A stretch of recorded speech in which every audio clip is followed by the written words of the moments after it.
Content theft on YouTube is an omnipresent problem.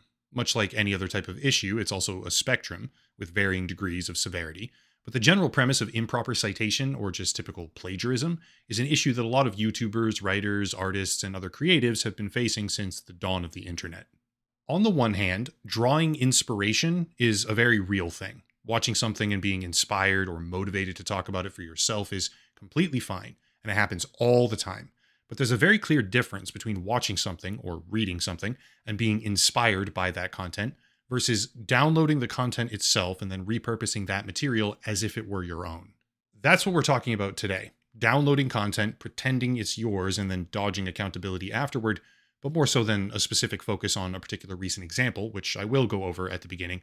I also want to use it as a sort of jumping off point to talk about why this problem is only going to get worse, because the creative tools that we now have, and to be clear, I'm using those words very loosely right now, they're not so much creative tools as they are plagiarism tools. The plagiarism tools that we now have on a commercialized level, widely available, almost directly incentivize the path of least resistance, which is taking something that already exists, feeding it into a program, and then publishing what comes out the other end as if it's your own and as if it's unique to you. Here we go. This is Ink Slasher, notable Call of Duty YouTuber, well over 1 million subscribers with frequent gaming uploads. And this is Even Bad Wolves Gaming, relatively speaking an extremely small channel, with much fewer content uploads, typically focusing on long-form lore exposition-style essays with highly edited and scripted material. Even Bad Wolves, a few months ago, released an in-depth video about the Dying Light franchise, which notably took her an incredible amount of time to actually make. The thing about Dying Light is that you can't make a save game file right before specific choices, which means that she effectively had to replay the entire game multiple times in order to gather the necessary footage of different endings with the choices to get there, and then compose all of that footage into a 2-hour-long video experience. Well, Ink Slasher, recognizing that this was a high-quality upload, instead of deciding to give her any actual shred of credit, seeing as his channel is about 100 times the size, and it would have been a tremendous boost for her if he had simply shouted her out, decided to take that video, rip out roughly 30 minutes of it, overlay his own commentary on top, the same general things, by the way, just a truncated version with different verbiage, and then upload that content to his channel as if it were his own. Now, I do think it's important to fully understand the severity of what happened, because it wasn't just her content, although it was certainly the vast majority. It was also a mix of other Dying Light cutscenes, which may seem fine. Video game cutscenes are used by practically everyone all the time. There's no issue with that. But these cutscenes were taken from a channel called Gamer's Little Playground to such an obvious degree that the actual channel logo and subscribe animations were still present in the final upload. Just in case that's not super clear to people that don't frequently visit YouTube or understand how it works, this YouTuber with well over 1 million subscribers was so lazy when scraping and reusing other YouTubers' footage, he didn't even bother to find a clean version of the cutscene he wanted to use, literally having someone else's entire logo and animation pop up in the corner. That is wild, because you can get a high-resolution, clean version of these cutscenes in seconds with a Google search. This isn't just cutting corners. It's like the laziest and sloppiest you could possibly be while trying to pump out content without making hardly any of it for yourself. I don't see any possible version of this on a personal level where the plagiarism was anything other than willfully malicious. This is my opinion right now, a personal opinion, but when you scrape a video from YouTube and then use the footage yourself, it is a very, very deliberate thing. I myself scraped the video from Even Bad Wolves, and I'm using it in the background right now, as you can see. So I can tell you with definitive certainty, it doesn't happen by accident. And yet, when briefly responding to all of this in a live stream, Ink Slasher merely said this. Exabyte drives, moving cord. This is a worldwide shipping operation. Where's my Dying Light video? Yeah, I had to take it down. I used gameplay from someone else's gameplay and they were not happy about it, so I just took it down for them. Keep moving.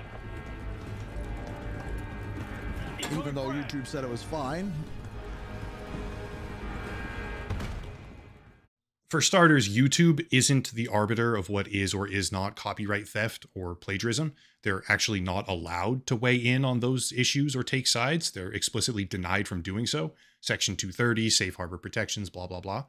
If they get a legally binding dispute, however, they have to take action. That's like the only requirement. So the idea that YouTube was fine with it means less than nothing. But even more importantly, when Even Bad Wolves filed a claim, Ink Slasher disputed that claim.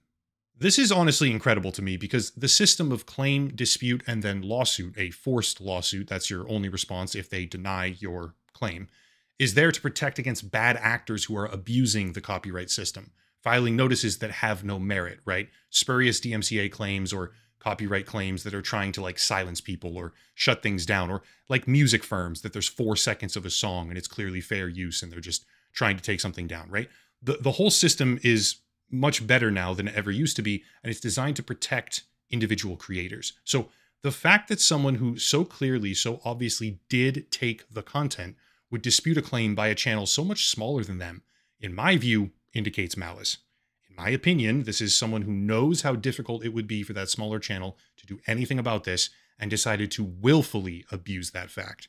However, little did this larger YouTuber know, but Even Bad Wolves is in fact a lawyer. She practices family law in Australia, I think, and she is now taking legal action, which I fully support, by the way, with a GoFundMe that I'll link down below in the description.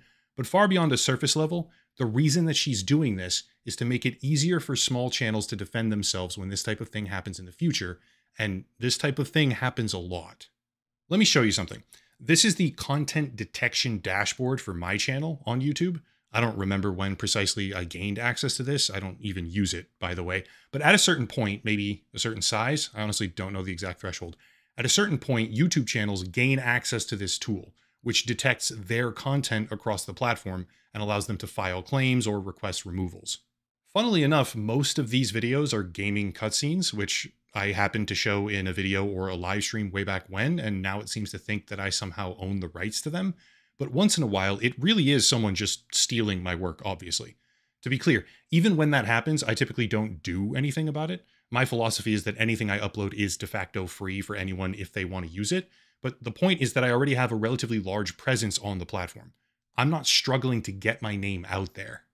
When a bigger channel steals the work of a smaller channel, that absolutely sucks for the smaller channel, right? They can actually get pushed right out of the search results if that happens too often or too much. And they also don't have access to the same kind of tools that we do, which makes it even worse. So when Even Bad Wolves decides to bite the bullet, eat the cost, and actually set a legal precedent, I 100% support her in that. And most importantly, I don't think it could possibly come at a better time. See, according to an AI growth agency called Graphite, the amount of AI-generated content on the internet now, when it comes to written articles at least, is eclipsing the actual human material. And one of the reasons why that's happening is because you can take an entire video or an article or anything really and feed it into ChatGPT or some other program, which then generates a facsimile of the original content that can be uploaded and monetized and used to populate channels or websites. I'm not saying that's what Inkslasher did, although it very well could be. There were factual errors in his video which didn't exist in the original, so at the very least it was a lazy, low-quality human rewrite. But that system of scraping, submitting to an AI model, and then re-uploading is getting more and more and more popular right now. It's basically streamlining content theft. Find an original idea, tweak it just enough to where you have plausible deniability, and then re-upload that content to another channel. So when a situation like this happens and the ability to set precedent or create case law examples present themselves, it is a very good thing to have someone willing to fight the battle and able to make a difference.